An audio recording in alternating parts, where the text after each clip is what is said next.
ನಮಸ್ಕಾರ ವೀಕ್ಷಕರೇ. ನಮಸ್ಕಾರ ರಾಜನ್ ಟೀಮ್ ಅವರಿಗೆ. ನಮಸ್ಕಾರ ಸರ್. ಸಾಮಾನ್ಯವಾಗಿ ನಮ್ಮ ವೀಕ್ಷಕರಲ್ಲಿ ತುಂಬ ಜನಕ್ಕೆ ಮದುವೆ ಸಮಸ್ಯೆಗಳು, ಗಂಡು ಹೆಣ್ಣು, ಸಂತಾನ ಸಮಸ್ಯೆಗಳು. ಸುಮಾರು ವರ್ಷ ಆಗಿರುತ್ತೆ ಮದುವೆ ಆಗಿ, ಮಕ್ಕಳಾಗಿರಲ್ಲ. ಸಾಕಷ್ಟು ದೇವಸ್ಥಾನಗಳಲ್ಲಿ ಹೋಗಿ ಪೂಜೆಗಳು ಮಾಡಿರ್ತಾರೆ, ಆರೈಕೆಗಳು ಮಾಡ್ಕೊಂಡಿರ್ತಾರೆ, ಆಸ್ಪತ್ರೆಗಳಲ್ಲೂ ಚಿಕಿತ್ಸೆಗಳು ಪಡ್ಕೊತಾ ಇರ್ತಾರೆ.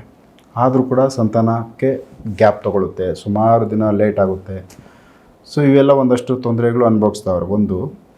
ಮತ್ತು ಮದುವೆಗಳು ಸಾಕಷ್ಟು ಪ್ರಯತ್ನಗಳಾಗ್ತವೆ. ಗಂಡು ಹೆಣ್ಣು ಮನೆಗಳು ಎರಡೂ ಕಡೆ ಸಂಬಂಧಗಳು ಬಂದು ಹೋಗಿರ್ತವೆ, ಮಾತಾಡ್ಕೊಂಡಿರ್ತಾರೆ. ಮಿಡ್ಲಲ್ಲಿ ಎಲ್ಲೋ ಯಾರೋ ಒಂದೇನೋ ಒಂದು ಇಲ್ಲ ಅಂಗಿ ಹುಡುಗ, ಇಲ್ಲ ಈ ಥರ ಹುಡುಗಿ, ಏನೋ ಒಂದು ಸಣ್ಣ ಸಣ್ಣ ಮಾತುಗಳಲ್ಲಿ ಮುರಿದು ಬೀಳ್ತವೆ ಸಂಬಂಧಗಳು, ಬೇರೆ ಎಲ್ಲ. ಈ ಥರದ್ದು ಮದುವೆಗಳು ಆಗೋದಕ್ಕೆ ಯಾಕೆ ಈ ಥರ ಮುಂದಕ್ಕೆ ಹೋಗ್ತಾನೆ ಇದೆ? ಎಷ್ಟೋ ಇವಾಗ ಏನಾದರೂ ಒಂದು ಸರಿ ಪ್ರಯತ್ನ ಪಟ್ಟಾಗ, ಒಂದು ಸರಿ ಎರಡು ಸರಿ, ಸುಮಾರು ಸರಿ ಪ್ರಯತ್ನಗಳು, ಎಲ್ಲ ಪ್ರಯತ್ನಗಳು ಫೇಲ್ಯೂರೇ ಆಗ್ತದೆ ಅಂದರೆ ಅದರಿಂದ ಏನೋ ಒಂದು ಕಾರಣ ಇರಬೇಕು. ಇಲ್ಲ ಒಂದಷ್ಟು ಕಳೆದೋದ್ಮೇಲೆ ಇನ್ನೊಂದರಲ್ಲಿ ಎಲ್ಲೋ ಒಂದು ರೀತಿ ಸಕ್ಸಸ್ ಆಗಬೇಕಾಗಿತ್ತು. ನೋಡೋದಕ್ಕೆ ಎಲ್ಲ ಚೆನ್ನಾಗೇ ಕಾಣುತ್ತೆ, ಬಟ್ ಒಳಗಡೆ ಯಾಕೆ ಡಿಸ್ಟರ್ಬ್ ಆಗ್ತಾ ಇದೆ? ಸೊ ಈ ವಿಚಾರಗಳು ನಾವು ಕಂಪೇರ್ ಮಾಡಿದ್ರೆ ಇದರಲ್ಲಿ ಏನು ದೋಷ, ಏನು ತೊಂದರೆ ನಮ್ಗೆ ಅರ್ಥನೇ ಆಗಲ್ಲ ಈ ಕೇಸು. ಸೊ ಇದ್ರ ಬಗ್ಗೆ ನೀವೇನು ಹೇಳ್ಬಾರ್ದು? ಇದ್ರ ಬಗ್ಗೆ ಏನಾದರೂ ಟಿಪ್ಸ್ ಕೊಡೋವಂಥದ್ದು ಇದ್ದರೆ ನಮ್ಮ ವೀಕ್ಷಕರಿಗೆ ಹೆಲ್ಪ್ ಆಗೋ ಥರ ಏನು ಕೊಡ್ತೀರಾ? ಮೊದಲಿಗೆ ಎಲ್ಲ ವೀಕ್ಷಕ ಮಿತ್ರರಿಗೆ ನಮಸ್ಕಾರ. ಅರವಿಂದ್ ಸರ್, ನೀವು ಕೇಳಿದಂಥ ವಿಚಾರದಲ್ಲಿ ತುಂಬ ವಿಚಾರಗಳಿದೆ. ಅದು ಒಂದೊಂದು ವ್ಯಕ್ತಿಗೆ ಒಂದೊಂದು ದಾರಿ. ಈಗ ಮದುವೆ ವಿಚಾರವಾಗಿ ಅಂತ ಬಂದರೆ ನಾವು ತಿಳಿದಂತೆ ಜಾತಕದಲ್ಲಿ ನಾಗರದೋಷ, ಈಗ ಗಂಡಿಗಾದರೂ ಆಗಿರ್ಬೋದು, ಹೆಣ್ಣಿಗಾದರೂ ಆಗಿರ್ಬೋದು. ಸಂತಾನ ವಿಚಾರವಾಗೂ ಕೂಡ ತುಂಬ ತಿಳಿದಂಥ ಜ್ಞಾನಿಗಳು ತಿಳಿಸಿದಂತೆ ನಾಗದೋಷದಿಂದ ತುಂಬ ತೊಂದರೆಗಳಾಗುತ್ತೆ, ಸಂತಾನ ಫಲ ಆಗಲ್ಲ, ಮದುವೆಗಳಾಗಲ್ಲ ಅಂತ ಗೊತ್ತು. ಅದೇ ರೀತಿಯಾಗಿ ಅದಕ್ಕೆ ಪರಿಹಾರ ಈಗ ಎಲ್ಲ ಕಡೆ ಹೋಗಿ ನಾವು ಕುಕ್ಕೆ ಸುಬ್ರಹ್ಮಣ್ಯದಲ್ಲೋ, ಇನ್ನೊಂದು ಘಾಟಿ ಸುಬ್ರಹ್ಮಣ್ಯದಲ್ಲೋ, ಕಾಳಹಸ್ತಿಲೋ ಎಲ್ಲ ಕಡೆ ಪೂಜೆ ಮಾಡಿಸ್ತೀವಿ. ಪೂಜಾ ಫಲ ಸಿಕ್ಕತ್ತೆ, ಓಕೆ ಮಾಡ್ತೀವಿ. ಆದರೂ ನಮಗೆ ಆಗ್ತಾ ಇಲ್ಲ, ಸಮಾಧಾನ ಆಗ್ತಾ ಇಲ್ಲ ಅಂದಂಥ ಸಮಯದಲ್ಲಿ ಒಂದೇ ಪರಿಹಾರ, ತಮಗೆ ತಾವೇ ಮಾಡ್ಕೊಳ್ಳೋದು. ಓಕೆ.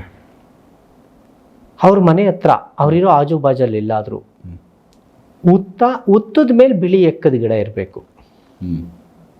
ನಾವು ನೋಡಿರ್ತೀವಿ ಎಕ್ಕದ ಗಿಡದಲ್ಲಿ ಕೆಂಪು, ನೀಲಿ, ಬಿಳಿ ಇದೆ.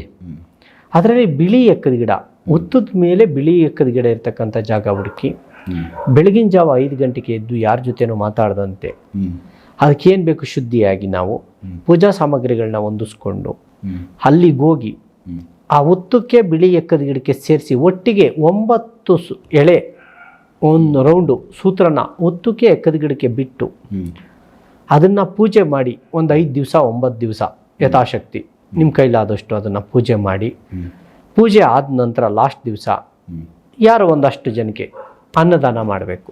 ಓಕೆ. ಅನ್ನದಾನ ಮಾಡಿದ್ದೆ ಆದರೆ ದೋಷ ಪರಿಹಾರ ಆಗುತ್ತೆ. ಸೊ ಇದು ಯಾವೆಲ್ಲ ದೋಷಗಳು ಪರಿಹಾರ ಆಗುತ್ತೆ? ಯಾಕಂದರೆ ಸಾಕಷ್ಟು ದೋಷಗಳಿರ್ತಾವಲ್ಲ. ಇದರಲ್ಲಿ ಮದುವೆಗೆ ಅಡ್ಡಿ ಇದ್ದರೆ, ಮದುವೆಗೆ ಏನಾದರೂ ಅಡ್ಡಿ ಇದ್ದರೆ ಈ ಪೂಜೆ ಮಾಡಿದ್ರೆ, ಅದಾದ ನಂತರ ಯಾರಾದರೂ ನಿಮ್ಗೆ ಹತ್ರದಲ್ಲಿದ್ದರೆ ಅದಕ್ಕೆ ಬೇಕಾದಂಥ ಯಂತ್ರಗಳಿದೆ, ಯಂತ್ರ ಪೂಜೆ ಇದೆ. ಇದು ಪೂಜೆ ಆದ ನಂತರ ವಿವಾಹಕ್ಕೆ ಅಡ್ಡಿ ಇದ್ದರೆ ಅಂತ ಯಂತ್ರಗಳಿದೆ, ವಿವಾಹ ಆಗದಿದ್ದರೆ ಅಂತ ಇದೆ. ಈ ಪೂಜೆ ಮುಗಿಸಿ ಅದಾದ ನಂತರ ಆ ಯಂತ್ರಗಳನ್ನ ಹಾಕ್ಕೊಂಡಿದ್ದಾದರೆ 68 ದಿನದಿಂದ 98 ದಿನದೊಳಗಡೆ ಮದುವೆ ಆಗುತ್ತೆ. ಸೂಪರ್. ಇದರಲ್ಲಿ ಒಂದು ಕನ್ಫ್ಯೂಷನ್ ನನಗೆ. ಕೆಲವೊಂದಷ್ಟು ಪೂಜೆ ಪದ್ಧತಿಗಳಲ್ಲಿ ಎಕ್ಕದ ಗಿಡಕ್ಕೆ ತಾಲಿ ಕಟ್ಟಿಸ್ತಾರೆ, ಇಲ್ಲ ಒಂದು ಬಾಳೆ ಮರಕ್ಕೆ ತಾಲಿ ಕಟ್ಟಿಸಿ ಅದನ್ನು ಕಡಿತಾರೆ. ಸೊ ಇವೆಲ್ಲ ಇದಾವಲ್ಲ, ಇದು ಯಾವ್ದು ದೋಷ? ಏನಕ್ಕೆ ಈ ಥರದ್ದೊಂದು ಪೂಜೆಗಳು ಅವು ಕೂಡ ಇದ್ದಾವೆ? ಅರವಿಂದ್ ಸರ್, ಅದು ಜಾತಕದಲ್ಲಿ ಕುಜದೋಷ ಬಂದು, ಕುಜದೋಷ ಇದ್ದರೆ ಮದುವೆಗಳಿಗೆ ತೊಂದರೆ ಮಾಡುತ್ತೆ, ಮಕ್ಕಳ ಫಲಕ್ಕೆ ತೊಂದರೆ ಮಾಡುತ್ತೆ. ನೀವು ಹೇಳಿದಂತೆ ಅದನ್ನು ನಾವು ಕದಲಿ ವಿವಾಹ ಅಂತ ಕರಿತೀವಿ. ಅಂದರೆ 2ನೇ ಮದುವೆ ಯೋಗ ಇದ್ದರೆ, ಜಾತಕದಲ್ಲಿ ಗಂಡಿಗಾಗ್ಲಿ ಹೆಣ್ಣಿಗಾಗ್ಲಿ ಕಂಟಕ ಇದ್ದು 2ನೇ ಮದುವೆ ಯೋಗ ಇದ್ದರೆ ಮೊದಲಿಗೇನೆ ಅದನ್ನ ಮೊದಲನೇ ಮದುವೆ ಆಗದೆ ಹೋದ್ರೆ 2ನೇ ಮದುವೆ ಆಗಲ್ಲ. ಓಕೆ. ಮೊದಲನೇ ಮದುವೆ ಆದ್ರೆ 2ನೇ ಮದುವೆ ಯೋಗ ಇರುತ್ತೆ, 2ನೇ ಮದುವೆ ಯೋಗ ಫಸ್ಟ್ನೇದೇ ಆಗಿರಲ್ಲ. ಇನ್ನು 2ನೇದು ಎಲ್ಲಿಂದ ಸಿಗಬೇಕು? ಅದಕ್ಕೆ ಫಸ್ಟ್ನೇದು ಇದು ಮಾಡಬೇಕು ಅಂತ ಫಸ್ಟ್ನೇದನ್ನ ಮಾಡಿ ಅದು ಮುರಿದೋಗ್ಬೇಕು, ಮದುವೆ ಮುರಿದೋಗ್ಬೇಕು. ಇಲ್ಲ ಹೆಣ್ಣಿಗಾದರೆ ಗಂಡ ಸತ್ತೋಗ್ಬೇಕು, ವಿಧವೆ ಆಗಬೇಕು, ಮತ್ತೆ ಮಾಂಗಲ್ಯ ಧಾರಣೆ ಆಗಬೇಕು, ಮರು ವಿವಾಹ ಆಗಬೇಕು. ಅದಕ್ಕೋಸ್ಕರ ಏನು ಮಾಡ್ತೀವಿ, ಕದಲಿ ವಿವಾಹ, ಕುಂಭ ವಿವಾಹ ಅಂತೆಲ್ಲ ಮಾಡಿಸ್ತೀವಿ. ಬಾಳೆ ಗಿಡಕ್ಕೆ ತಾಳಿ ಕಟ್ಟಿಸಿ ಅದನ್ನು ಕಡ್ದು ಅಲ್ಲಿಗೆ ಅದು ಮದುವೆ ಮುರಿತಲ್ಲ. ಅದಾದ ನಂತರ 2ನೇ ಮದುವೆ ನಡೆಯುತ್ತೆ ಅಂತ. ಆ ಪದ್ಧತಿನೇ ಬೇರೆ, ಆ ಪದ್ಧತಿನೇ ಬೇರೆ. ಆದರೆ ಇದರಲ್ಲಿ ಏನಿದೆ, ದೋಷ ಪರಿಹಾರ ಮಾಡ್ಕೊಳ್ಳಿಕ್ಕೆ ಈಗ ನಾವು ನಾಗದೋಷ ಅಂತ ಏನು ಹೇಳ್ತೀವಿ, ತುಂಬ ಪ್ರಬಲವಾಗಿದ್ದರೆ ಎಲ್ಲರೂ ಕೂತು ಜಾಗದಲ್ಲಿ ನಾವು ಕೂತು ಮಾಡಿಸಿದ್ರೆ ಪರಿಹಾರ ಆಗಿಲ್ಲ ಅಂತ ಅನಿಸಿದ್ರೆ ಆ ಸಮಯದಲ್ಲಿ ನಮಗೆ ನಾವೇ ಸ್ವಯಂ ಮಾಡ್ಕೊಳ್ಳೋ ಅಂಥ ಪೂಜೆ ಇದು. ಇದನ್ನ ಹುತ್ತದ ಮೇಲೆ ನಾಗರು ಹಾವು ವಾಸ ಮಾಡೋ ಅಂಥ ಜಾಗದಲ್ಲಿ ಬಿಳಿ ಎಕ್ಕದ ಗಿಡ ಬೆಳೆಯೋದು ತುಂಬ ಅಪರೂಪ. ಅದನ್ನು ಹುಡುಕ್ಬೇಕು. ಅದು ಏನಾದರೂ ಹುತ್ತದ ಮೇಲೆ ಬಿಳಿ ಎಕ್ಕದ ಗಿಡ ಬೆಳೆದಿದೆ ಅಂದರೆ ಖಂಡಿತ ಅದರೊಳಗಡೆ ಸರ್ಪ ಇರುತ್ತೆ. ಓಕೆ, ಇದನ್ನು ನಾವು ಕ್ಲಾರಿಟಿ ತಗೋಬೋದು. ಹೌದು, ಆವಾಗ ನಿಮ್ಮ ದೋಷ ಖಂಡಿತ ಪರಿಹಾರ ಆಗುತ್ತೆ ಅಂತ. ಅದನ್ನು ಮಾಡಿಸಿ ನನ್ನ ಹತ್ರ ನಾನು ಆ ಪೂಜೆ ಮಾಡಿ ಅದನ್ನು ಪರಿಹಾರ ಮಾಡ್ಕೊಂಡಿರೋರು ತುಂಬ ಜನ ಇದ್ದಾರೆ. ತುಂಬ ಜನ ಇದ್ದಾರೆ. ಓಕೆ, ಅದು ಪರಿಹಾರ ಆಗಲೇಬೇಕು, ಹಾಗೆ ಆಗುತ್ತೆ. ಆ ವಿಧಾನಗಳು ತಿಳಿಸಿ, ಯಾವ ಥರ ನೀವು ಹೇಳಿದ್ರಿ, ಮತ್ತು ಇನ್ನೊಂದ್ಸರಿ ಕ್ಲಾರಿಟಿ ಕೊಟ್ಬಿಡಿ. ಅದು ಯಾವ ಥರ ಪೂಜೆ ಮಾಡ್ಕೋಬೇಕು ಅವರು?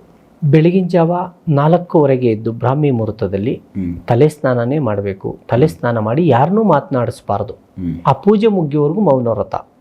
ಮುಂಚೆನೆ ಬೇಕಾದಂಥ ಪೂಜಾ ಸಾಮಗ್ರಿಗಳನ್ನ ಹೊಂದಿಸಿಟ್ಕೊಂಡಿದ್ದು ಆ ಜಾಗ ಏನು ಹುಡುಕಿದ್ದೀರಿ, ಉತ್ತ ಈ ಬಿಳಿ ಎಕ್ಕದ ಗಿಡ ಒಟ್ಟಿಗೆ ಇರೋದು ಜಾಗಕ್ಕೆ ಹೋಗಿ ಅಟ್ಲೀಸ್ಟ್ ಮೇಲೆ ಸಿಕ್ಕಿಲ್ಲ ಅಂದರೂ ಒಂದು ಅರ್ಧ ಅಡಿ 1 ಅಡಿ ಡಿಸ್ಟೆನ್ಸಲ್ಲಿ ಇದ್ರೂ ಪರವಾಗಿಲ್ಲ, ಉತ್ತಕ್ಕೂ ಬಿಳಿ ಎಕ್ಕದ ಗಿಡಕ್ಕೂ ಒಟ್ಟಿಗೆ ಸೂತ್ರ ಬಿಡೋ ಥರ ಇರಬೇಕು. ಅಂದರೆ ಈಗ ಉತ್ತನೂ ಇರಬೇಕು, ಇಲ್ಲ ಅಕ್ಕಪಕ್ಕದಲ್ಲಾದರೂ ಬಿಳಿ ಎಕ್ಕದ ಗಿಡ ಮೇಲೆ ಇಲ್ಲ ಅಂದ್ರೂ. ಹೌದು. ಸೊ ನಾವು ಒಂದೇ ಸರಿ ಸೂತ್ರ ಹಾಕಿದ್ವಿ ಅಂದರೆ ಆ ಉತ್ತನೂ ಬೆರಿಬೇಕು, ಎಕ್ಕದ ಗಿಡನೂ ಸಿಗಬೇಕು. ಹೌದು. ಉತ್ತ ಸುಬ್ರಹ್ಮಣ್ಯ, ಎಕ್ಕದ ಗಿಡ ವಿಘ್ನೇಶ್ವರ, ಗಣಪತಿ ವಿಘ್ನ ನಿವಾರಕ. ಇಬ್ಬರಿಗೂ ಒಟ್ಟಿಗೆ ಪೂಜಿಸ್ದಂಗಾಗುತ್ತೆ. ಒಂದೇ ಪೂಜೆಯಲ್ಲಿ ಪರಿಹಾರ ಒಟ್ಟಿಗೆ ಸಿಗುತ್ತೆ. ಸೂಪರ್. ಅದಕ್ಕೋಸ್ಕರ ಅದನ್ನು ಯಾರನ್ನೂ ಮಾತಾಡಿಸ್ತಂತೆ ಆ ಜಾಗಕ್ಕೆ ಹೋಗಿ 9 ರೌಂಡು ಸೂತ್ರ ಬಿಟ್ಟು ಅದಕ್ಕೇನು ಅರ್ಶಿನ ಕುಂಕುಮ ಇಟ್ಟು ವಿಧಿವಿಧಾನದ ಪ್ರಕಾರವಾಗಿ ಪೂಜೆ ಮುಗಿಸಿ ಆ ನಂತರ ಅದಕ್ಕೆ 9 ಪ್ರದಕ್ಷಿಣೆ ಬರಬೇಕು. 9 ಪ್ರದಕ್ಷಿಣೆ ಬಂದು ಗಂಡು ಆದರೆ ದೀರ್ಘದಂಡ ನಮಸ್ಕಾರ ಮಾಡಬೇಕು, ಹೆಣ್ಣಾದರೆ ಬಗ್ಗಿ ನಮಸ್ಕಾರ ಮಾಡಿ ಬಂದು ಮನೆಗೆ. ಆ ಸಮಯದಲ್ಲಿ ತುಂಬ ಶುಚಿಯಾಗಿರಬೇಕು. ಏನು ಯಾವುದೇ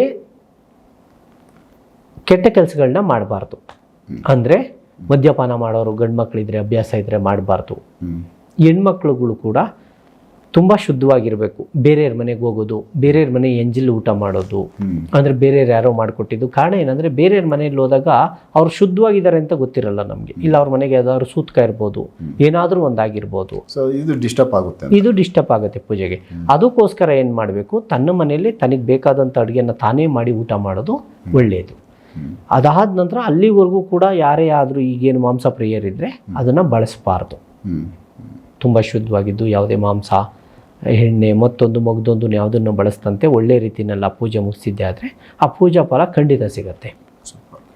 ಮಕ್ಕಳು ಕೂಡ ಮಕ್ಕಳ ಫಲ ಕೂಡ ಸಿಗುತ್ತೆ. ಈಗ ವಿಜ್ಞಾನ ತುಂಬ ಬೆಳೆದಿದೆ, ಇವತ್ತು ತುಂಬ ಥರ ಇದೆ.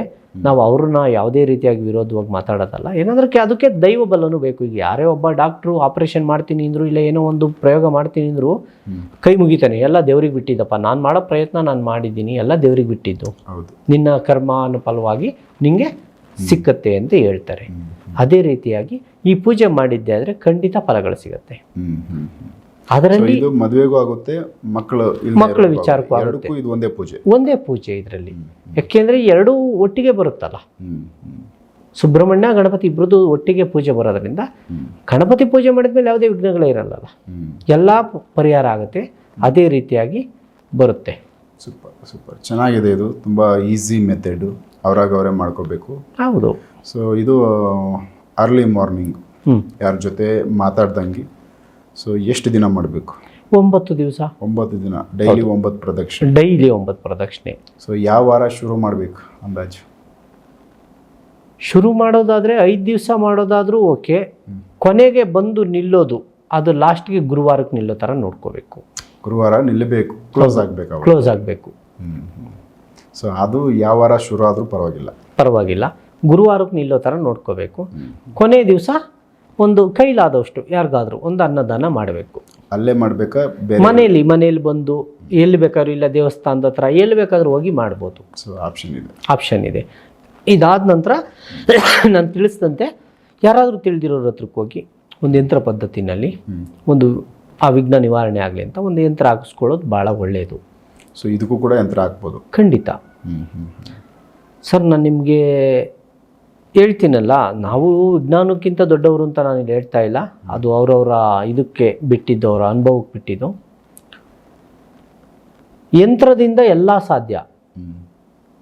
ಒಂದು ಹೆಣ್ಣು ತನ್ನ ಸರಿಯಾದ ವಯಸ್ಸಿಗೆ ಋತುಮತಿ ಆಗಬೇಕು.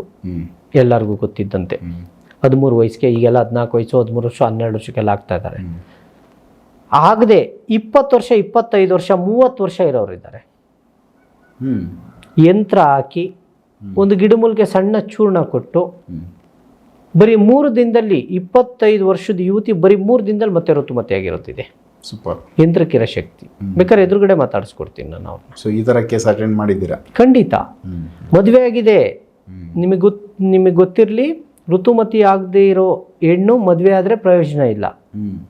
ಆದರೂ ಕೂಡ ಋತುಮತಿ ಆಗದೆ ಇದ್ದಿದ್ದ ಒಂದು ಹೆಣ್ಣು ಮದುವೆಯಾಗಿ ಆ ನೋವನ್ನ ತಡಿಲಾರದೆ ನನ್ನನ್ನು ಬಂದು ಭೇಟಿ ಮಾಡಿದ ನಂತರ ನಾನು ಅದಕ್ಕೆ ಬೇಕಾದಂಥ ಏನು ಪರೀಕ್ಷೆ ಮಾಡಿ, ಅಂದರೆ ನಮ್ಮ ಜ್ಯೋತಿಷ್ಯ ಶಾಸ್ತ್ರದಲ್ಲಿ ಏನಾಗಿರ್ಬೋದು ಅಂತ ಚೆಕ್ ಮಾಡಿ, ಆ ನಂತರ ಅದಕ್ಕೆ ಬೇಕಾದಂಥ ಒಂದು ಯಂತ್ರ ಬರೆದು ಯಂತ್ರ ಕಟ್ಟಿ ಕಳಿಸಿ, ಒಂದು ಸಣ್ಣದೊಂದು ಚೂರ್ಣ ಕೊಟ್ಟು ಕಳಿಸಿ, 3 ದಿನಕ್ಕೆ ಆ ಹೆಣ್ಣು ಋತುಮತಿ ಆಗಿದ್ದಾಳೆ. ಇವತ್ತು ಗಂಡು ಮಗು ಜನನ ಆಗಿದೆ, ತುಂಬ ಚೆನ್ನಾಗಿದ್ದಾರೆ. ಮೊನ್ನೆ ಬಂದು 1.5 ತಿಂಗಳಾಯಿತು, ಬಂದು ತಾಯಿಗೆ ಪೂಜೆ ಮಾಡಿಸ್ಕೊಂಡು ಹೋದ್ರು. ಸೊ ನಮಗೆ ಗೊತ್ತಿಲ್ಲದೆ ಇರೋ ಸಾಕಷ್ಟು ವಿಚಾರಗಳಿದ್ದಾವೆ. ಖಂಡಿತ. ಸೊ ಎಲ್ಲದಕ್ಕೂ ಇಲ್ಲಿ ದೈವದ ಮಾರ್ಗದರ್ಶನಗಳು, ಕೆಲವೊಂದು ತಾಂತ್ರಿಕ ವಿದ್ಯೆಗಳು, ಸೊ ಇವು ಕೂಡ ಆಸ್ಪತ್ರೆಯದ್ದು ಸೈನ್ಸು ಏನೇ ಇದ್ದರೂ ಅದ್ರ ಜೊತೆಯಲ್ಲಿ ಇದು ಕೂಡ ಬೇಕಾಗುತ್ತೆ. ಖಂಡಿತ. ಇದು ಬಿಟ್ಟು ಅದಿಲ್ಲ, ಅದು ಬಿಟ್ಟು ಇದಿಲ್ಲ. ಸೊ ಎರಡೂ ಬೇಕು, ಬೇಕೇ ಬೇಕು. ಸೂಪರ್. ಸೊ ವೀಕ್ಷಕರೇ, ಇದು ಸಾಕಷ್ಟು ಕುಟುಂಬಗಳಲ್ಲಿ ಹೆಣ್ಮಕ್ಳಾಗ್ಬೋದು, ಗಂಡು ಮಕ್ಕಳಾಗ್ಬೋದು, ಕೆಲವ್ರ ಮನೆಗಳಲ್ಲಿ ಮಕ್ಕಳ ಸಮಸ್ಯೆ, ಕೆಲವ್ರ ಮನೆಯಲ್ಲಿ ಮದುವೆ ಸಮಸ್ಯೆ. ಸೊ ಇದು ತುಂಬ ಜನಕ್ಕೆ ತೊಂದರೆ ಆಗೈತೆ. ಸಾಕಷ್ಟು ಪ್ರಯತ್ನಗಳು, ಶ್ರಮಗಳು, ಎಷ್ಟೇ ಒದ್ದಾಡಿದ್ರು, ಕಷ್ಟಪಟ್ಟರು ತಪ್ಪೋಗ್ತಾ ಇರೋದು ಇವೆಲ್ಲನೂ ನೋಡ್ತಾ ಇದ್ದೀವಿ ನಾವು. ಸಾಕಷ್ಟು ಕುಟುಂಬಗಳಿಗೆ ಇದು ಎಲ್ಪ್ ಆಗಬೇಕು ಅಂತಲೇ ಈ ಒಂದು ವಿಚಾರನ ರಾಜನ್ ತಿಮ್ಮವ್ರ ಕಡೆಯಿಂದ ನಾನು ಮಾತಾಡ್ಸಿದ್ದೀನಿ. ಅವ್ರಿಗೆ ಗೊತ್ತಿರೋ ತಾಂತ್ರಿಕ ವಿದ್ಯೆಗಳಲ್ಲಿ ಮತ್ತು ದೈವದ್ದು ಕಾನ್ಸೆಪ್ಟಲ್ಲಿ. ಸೊ ಈ ಒಂದು ಪ್ರಯೋಜನ ಒಂದು ವಿಡಿಯೋ ಅವರು ಮಾತಾಡಿ ಹೇಳಿದರು. ಒಂದು ಸಿಂಪಲ್ ಟಿಪ್ಸು, ಅದನ್ನು ಬಳಸ್ಕೊಳ್ಳಿ. 9 ದಿನ ಮಾಡೋದು ದೊಡ್ಡದೇನಲ್ಲ. ಬಳಸ್ಕೊಂಡು ಅದರಿಂದ ಒಳ್ಳೇದಾಯಿತು ಅಂದರೆ ಈ ವಿಡಿಯೋ ಮಾಡಿದ್ದಕ್ಕೂ ಸಾರ್ಥಕ, ಪ್ರಯೋಜನ. ನೆಕ್ಸ್ಟ್ ಇನ್ನೂ ಬೇರೆ ವಿಚಾರಗಳನ್ನ ಅವ್ರ ಜೊತೆ ಮಾತಾಡ್ತಾ ಹೋಗ್ತೀನಿ. ಎಪಿಸೋಡ್ ನೋಡ್ತಾ ಹೋಗಿ. ನಮಸ್ಕಾರ. ನಮಸ್ಕಾರ ವೀಕ್ಷಕರೇ.